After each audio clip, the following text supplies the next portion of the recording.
샬롬. 12월 30날 아침 밝았습니다. 우리 오늘 너무 춥죠?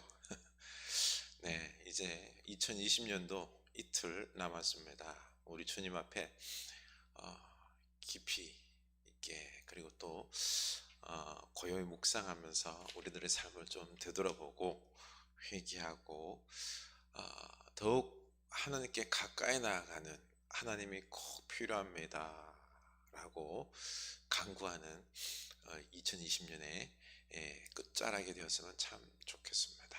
오늘 말씀입니다. 시편 43편 1절 5절입니다. 1절에서 5절 시편 43편입니다. 하나님이여 나를 판단하시되 경건하지 아니한 나라에 대하여 내 송사를 변호하시며 간사하고 불의한 자에게서 나를 건지소서. 주는 나의 힘이 되신 하나님이시거늘 어찌하여 나를 부르셨나이까. 내가 어찌하여 원수의 억압으로 말미암아 슬프게 다니나이까. 주의 빛과 주의 진리를 보내시어 나를 인도하시고 주의 거룩한 산과 주께서 계시는 곳에 이르게 하소서. 그런즉 내가 하나님의 지단에 나아가 나의 큰 기쁨의 하나님께 이르리이다. 하나님이여 나의 하나님이여 내가 수금으로 주를 찬양하리이다. 내 영혼아 내가 어찌하여 낙심하며 어찌하여 내 속에서 불안해하는가. 너는 하나님께 소망을 두라. 그가 나타나 도우심으로 말미암아 내 하나님을 여전히 찬송하리로다. 아멘. 참 시인은 지금 불의한 세상 속에서 원수의 억압 가운데, 고통 가운데 있습니다. 나는 힘이 약하고 원수는 강해서 이 억울함을 어떻게 풀 수가 있을까? 풀 방법이 안 보입니다. 그래서 참 화가 나고, 그럴수록 하나님께 더욱 나아가 도움을 구할 수밖에 없게 되었습니다. 1절 보면은 하나님이여 나를 판단하시되 경건하지 아니한 나라에 대해서 내 송사를 변호하시며 간사하고 불의한 자에게서 나를 건지소서. 신은 먼저 하나님께 나를 판단해 달라고 합니다. 재판관이 되셔서 나와 저 사람 사이에서 잘잘못을 제발 판단해 주십시오. 지금 이 씨는 불리한 입장에 있는 것입니다. 세상 사람들은 정의롭게 재판을 하는 것이 아니라 힘과 돈에 따라서 이게 재판이 굽어지는 것입니다. 문제는 이 세상은 경건하지 않은 나라다라고 했죠.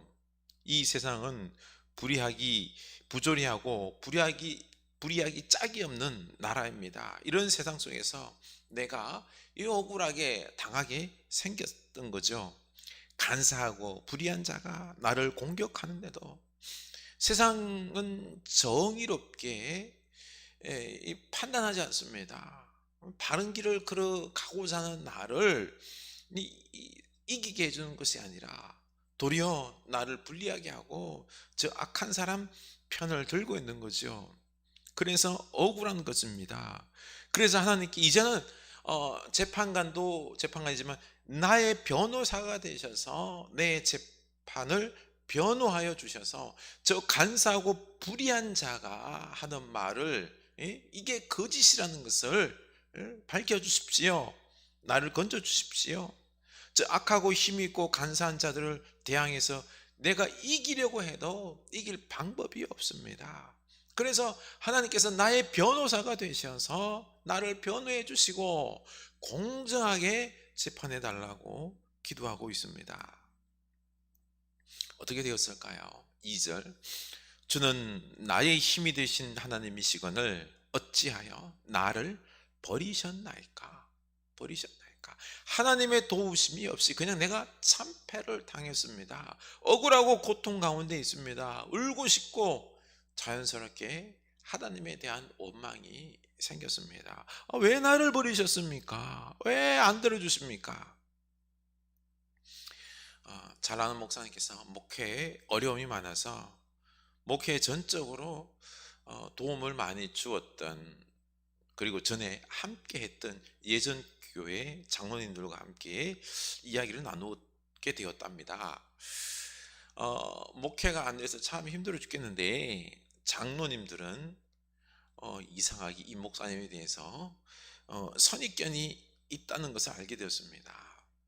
되게 호의적이지 않고 도움에 인색했는데 그 이유를 알고 봤더니 큰 교회 부목사를 했었거든요. 그렇게 하다 보니까 뭐 시골에 작은 교회가 나도 안 가고 소의 교회만 있으려고 하고 편한 목회만 하려고 한다는 잘못된 이런 인식을 가지고 자신을 안 좋게 평가하더라는 것입니다. 그래서 장로님 그게 아니라 구구절절 지금의 상황을 설명하고 그리고 부탁을 좀 했답니다. 지금 있는 그 교회에서 제공해주고 있는 이 사택을 좀 쓸 수 있도록 연장해 달라고 거듭 부탁했더니 예, 알겠습니다. 목사가 뭐 나가면 어디 오갈 데 없으니까 임지가 나올 때까지 그냥 쓰십시오라고 했는데, 그런데 이 목사님은 자기에 대해서 오해하고 있는 것에 대해서 상당히 마음이 아팠고, 그래서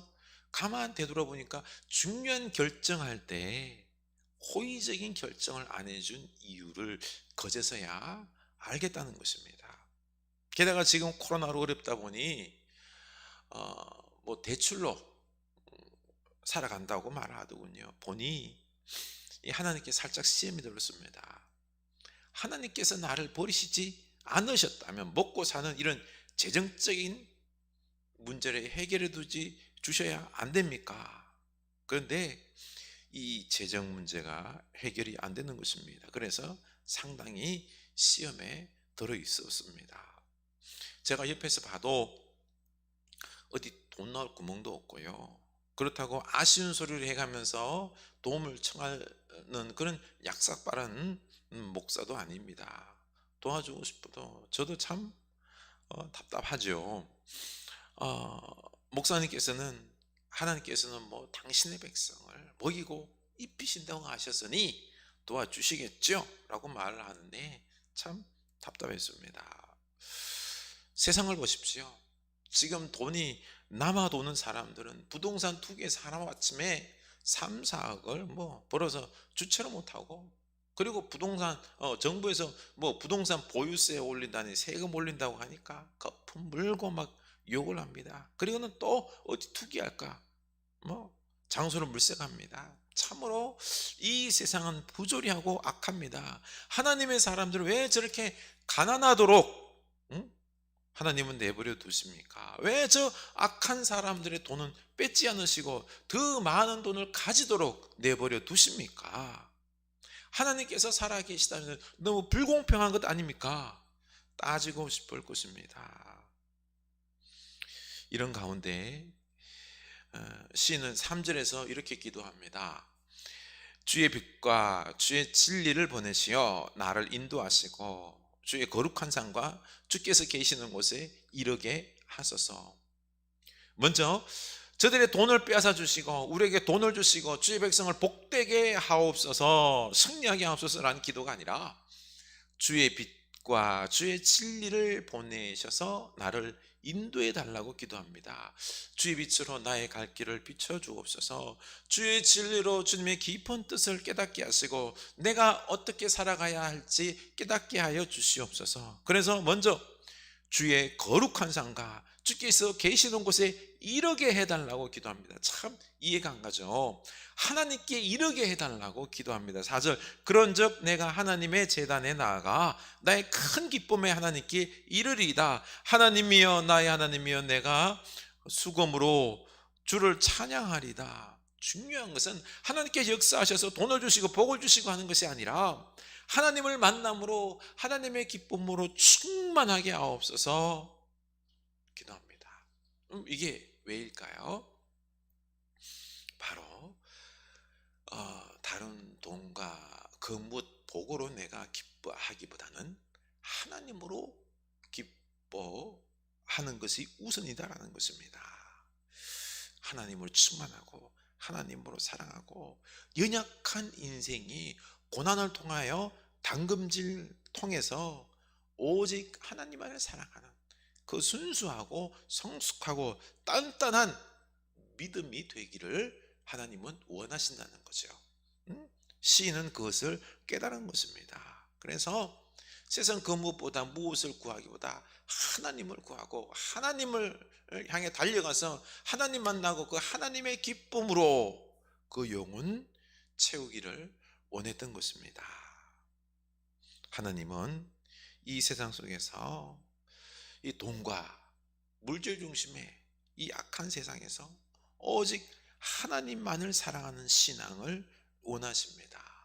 그 무엇보다도 하나님은 우리 하나님의 사람들을 통해서 하나님이 최고입니다라고 하는 그 신앙을 보고 싶어 하십니다.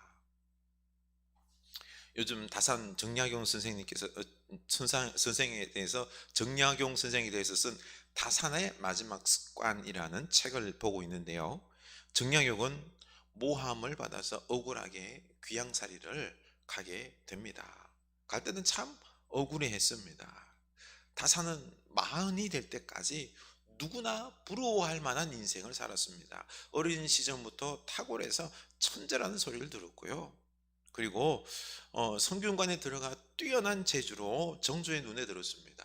그래서 일찌감치 과거에 급제해서 관직에 올랐는데 이 정조의 총애를 받았습니다. 마흔이라는 나이에 형조 참의에 올라 오늘날에 장관직을 수행하게 됐습니다.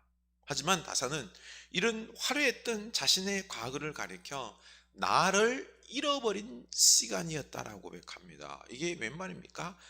이 성공한 시간이 아니라 나를 잃어버린 불행한 시간이었다라고 고백합니다. 사람들은 이익에 밟고 욕심이 많아서 그런 것을 추구하다 보면은 나를 잃어버린다. 세상에서 나보다 더 잃어버리기 쉬운 게 없다. 나를 잃지 않기 위해서는 실과 끈으로 매고 빗장으로 자물쇠로 잠궈야 지킬 수 있는데 그렇지 않다는 게 문제다라는 것입니다. 그런데 정약용은 억울하게 귀양살이 와서 자신을 찾게 되었습니다. 그래서 도리어 이 귀양살이가 복이다라고 고백했습니다. 이렇게 사람들은 뭔가를 많이 가지고 뭔가를 성취하고 성공해야 행복하고 이 세상 잘 살았다고 생각하는데 아닙니다. 여기에 진정한 행복이 있는 게 아니라는 것입니다. 하나님 안에서 진정한 나를 찾을 때, 내가 누구인가를 알 때, 신의 성품에 우리가 참여할 때 참된 행복이 있는 것입니다. 우리가 하나님 안에 있을 때 진정 나를 찾을 수 있는 것이죠. 5절 내 영혼아 내가 어찌하여 낙심하며 어찌하여 내 속에서 불안해하는가. 너는 하나님께 소망을 두라. 그가 나타나 도우심으로 말미암아 내 하나님을 여전히 찬송하리로다. 우리 인생의 어려움 속에서 낙심하며 불안해하지 말고 오직 하나님께 소망을 두고 하나님을 만남으로 우리 하나님 안에서 진정한 나를 찾고 참 행복을 얻을 수 있기를 원합니다. 우리 도우신 하나님께서 다 도와주십니다. 우리가 진정 이 귀한 진리를 깨닫고 하나님 안에서 내가 누구인지 하나님 안에서 나 자신을 찾아서 영혼을 향하여 나아가는 진정한 행복을 찾는 진리의 사람이 될 수 있기를 주님의 이름으로 축원합니다. 우리 기도합시다. 하나님 올 한 해 마무리하면서 사실 많이 가진 건 없어요. 그렇죠? 이룬 건 없습니다. 답답했지만은 그러나 이 어려움을 통하여 우리가 하나님 앞에 더욱 무릎 꿇음으로 하나님께 나오고 하나님 안에 있음으로 내가 누구인지 내가 얼마나 참 죄인되고 하나님이 없으면 안 되고 내가 누구인지 하나님 안에서 나를 발견하고 참 행복을 찾는 우리들이 되게 하신 은혜 감사합니다. 나를 찾게 하옵소서. 기도할 수 있길 원합니다. 하나님 아버지 진정 우리가 이 부조리한 세상 속에서 살아갈 때에 너무나도 우리가 억울한 일을 많이 당합니다. 주님 열심히 한다고 해도 그의 응당한 대가를 얻기보다는 돈 있고 힘이 있는 사람들이 놀고 아주 편하게 많은 것을 빼앗아가는 모습을 보면 참 마음이 아픕니다. 주님, 주님, 그럼에도 불구하고 우리는 이런 악한 세상 속에서 그냥 억울해하며 주여 그들을 미워하기보다는 그들은 그런 것들 물질을 사랑함으로 그것에 팔려서 하나님을 잃고 내가 누구인지를 잃고 내가 하나님의 사람으로 영원한 하나님의 백성으로 살아야 될 그 영원한 존재임에도 그 모든 것을 잃어버린 채 물질의 종이 되어 살아가는 그 안타까움 아닙니까? 주여 우리를 깨닫게 하여 주시고 도리어 하나님을 찾게 하시고 하나님을 만나게 하시고 하나님 안에서의 기쁨을 맛보게 하여 주시고 하나님 안에서 나를 발견하게 하여 주시고 내가 누구이며 내가 어떠한 방향을 향하여 살아갈 것이며 내 진정 내가 돌아갈 곳이 하나님 품임을 영원한 곳임을 알게 하사 주여 진리의 백성 하나님의 사람으로 부끄럽지 않은 그런 백성으로 살아내게 하여 주시옵소서. 예수님 이름으로 기도드리옵나이다. 아멘.